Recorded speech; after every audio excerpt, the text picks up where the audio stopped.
suis d'autant plus heureux, c'est que je suis avec deux amis, Philippe Delorme et Catherine. Philippe, a-t-il besoin de le présenter? Si, il a besoin de le présenter malgré tout. Historien, journaliste, il nous régale de sa prose, mais aussi de sa voix, des occasions heureuses ou malheureuses du petit écran, enfin sur le petit écran, à l'occasion de décès ou de couronnement. Oui. Spécialiste des royautés, puisqu'il a été longtemps rédacteur en chef de Point de vue Histoire. Actuellement, il est responsable d'une rubrique dans un excellent magazine qui a Valeurs Actuelles. Et naturellement, il écrit de nombreux ouvrages qui connaissent à chaque fois un certain succès, voire un succès certain. Le dernier en date étant celui-ci, d'ailleurs, je vous conseille, puisque c'est presque un collector, puisque je crois qu'il en reste que quelques exemplaires. C'est-à-dire que l'éditeur a fait faillite. L'éditeur a fait faillite, pas à cause de Philippe, puisqu'en quelques semaines, il avait vendu déjà 1000 exemplaires, voilà. Ce qui aujourd'hui est un excellent score, mais parce que, voilà. Donc on espère avoir... L'hubris dans le domaine de l'édition est une chose très fréquente. Essayer d'avoir un autre éditeur, mais pour le moment, bien, il ne reste que quelques exemplaires de celui-là.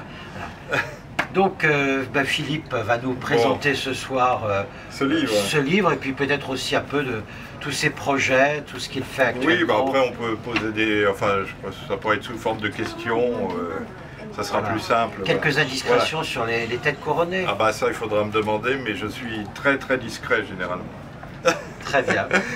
Voilà, donc je vais vous parler de cette contre-histoire de France, qui est donc mon dernier livre paru il y a quelques mois. Le titre peut sembler étrange parce que, évidemment, qu'est-ce que signifie contre-histoire de France? D'abord, c'est une histoire personnelle, c'est une histoire c'est une histoire de France telle que je la ressens par moi-même, et donc il y a un côté, voilà, déjà de volonté de faire une histoire de France qui soit originale et qui soit un peu le résultat aussi de à peu près 40 ans maintenant de travaux historiques, hein, voilà, autour de la France, autour de ses rois, autour de ses reines. Et donc ce livre est aussi un petit peu un condensé et puis un résultat de tout cela. Et en sous-titre, j'ai indiqué ni romance ni repentance. Qu'est-ce que ça signifie? Ni romance parce que, contrairement à d'autres historiens, je ne pense pas que reconstruire ou réécrire un roman national, un roman historique comme était celui de la Troisième République, vous savez, celui de Jules Ferry, de l'école obligatoire, soit nécessairement une bonne chose. Je vous expliquerai un petit peu pourquoi par la suite.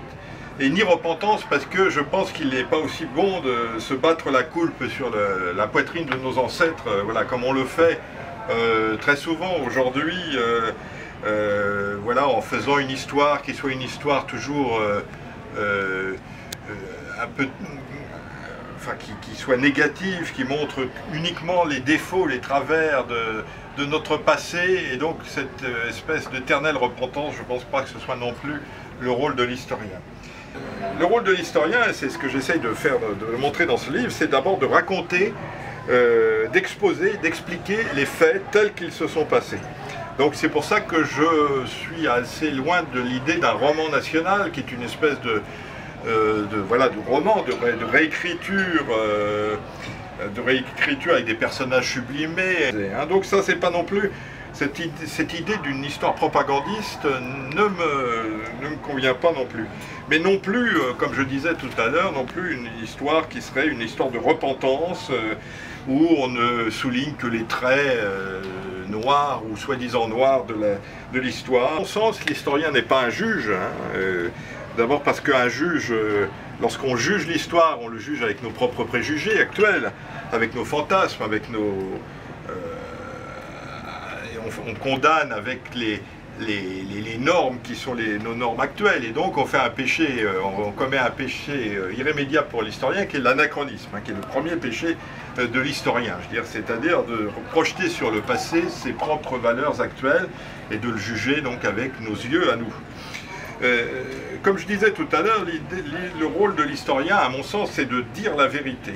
hein, d'établir ce qu'on pourrait appeler la véridicité des faits. D'abord essayer, dans la mesure du possible, parce qu'on ne peut pas toujours effectivement établir les faits tels qu'ils se sont passés, mais aller au plus près de la vérité, au plus près de la réalité des choses telles qu'elles se sont passées. Et là, c'est là qu'intervient la méthodologie historique, hein, parce que l'histoire, contrairement à ce que l'on peut penser parfois, est à mon sens une science, en tout cas utilise des méthodes scientifiques. Et je dis souvent que c'est un art qui utilise des méthodes scientifiques parce qu'il y a une rigueur absolue qui doit présider au travail de l'historien. Alors dans ce livre que je vous engage à lire, vous verrez que je remets en cause un certain nombre de légendes établies, de faits qu'on croit indiscutables sur l'histoire de France. J'en prendrai quelques-uns, par exemple la Gaule. Eh bien la Gaule, contrairement à ce qu'on peut penser, est plutôt une création de Jules César. Donc c'est vraiment César qui va inventer en quelque sorte la Gaule, et si on peut dire nos ancêtres les Gaulois, oui, enfin c'est assez réducteur. Je dirais plutôt nos ancêtres les Gallo-Romains, ou même nos ancêtres les Romains de Gaule, parce que finalement les Gaulois très vite vont devenir des véritables Romains, vont adopter la langue romaine, la religion romaine, et vont voilà, devenir véritablement donc plus que des Gallo-Romains, je dirais des Romo-Gaulois en quelque sorte. Et par exemple, un peu plus loin, les images d'Épinal, vous verrez dans le livre, est-ce que Clovis a cassé le vase de Soissons? Est-ce que Dagobert portait vraiment sa culotte à l'envers? Est-ce que Jeanne d'Arc a vraiment sauvé la France? Et là, on revient à ce que je disais tout à l'heure, c'est-à-dire qu'au moment de la guerre de 100 ans, eh bien, finalement, on était sur la voie de la création d'un grand empire franco-anglais qui aurait finalement sans doute été plus français qu'anglais hein, à terme, et qui aurait donné finalement à la France et allié à l'Angleterre une ouverture sur le grand large, et voilà, on parlerait peut-être français à ce qui est aujourd'hui les États-Unis au lieu de parler anglais. Donc oui, finalement, Jeanne d'Arc a sauvé d'une certaine manière une certaine forme de France, mais une autre forme de France aurait pu exister. Hein. C'était d'ailleurs Jean Favier, le médiéviste, qui l'expliquait dans un de ses livres.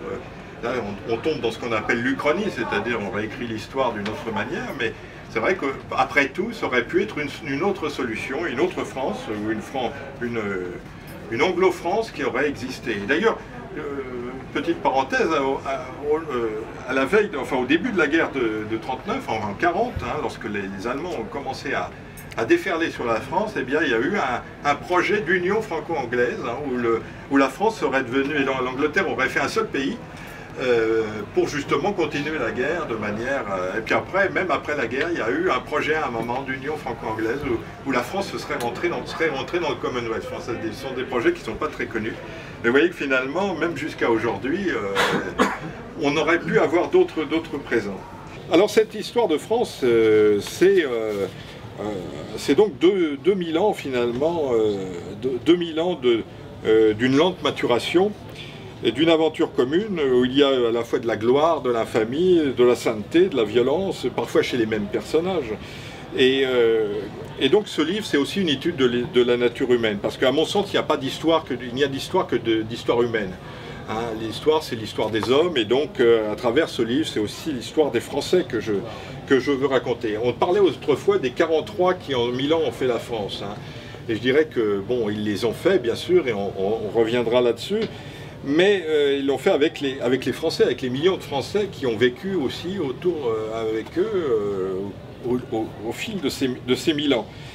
Et donc c'est aussi un hommage à travers ce livre à cette famille extraordinaire qui est la famille capétienne, hein, qui est la famille finalement la plus ancienne, répertoriée de manière sérieuse. Alors j'en parle, j'ai des généalogistes à côté de moi, c'est vrai que c'est la seule famille qui remonte sur 12 ou 13 siècles de manière quasiment certaine. La force des Capétiens, c'est d'avoir utilisé les choses telles qu'elles étaient pour éventuellement les transformer, mais en tout cas partir de ce qui est pour aller vers autre chose. Alors qu'aujourd'hui, enfin, les idéologues d'une manière générale partent du principe qu'il faut changer l'homme avant de faire quoi que ce soit.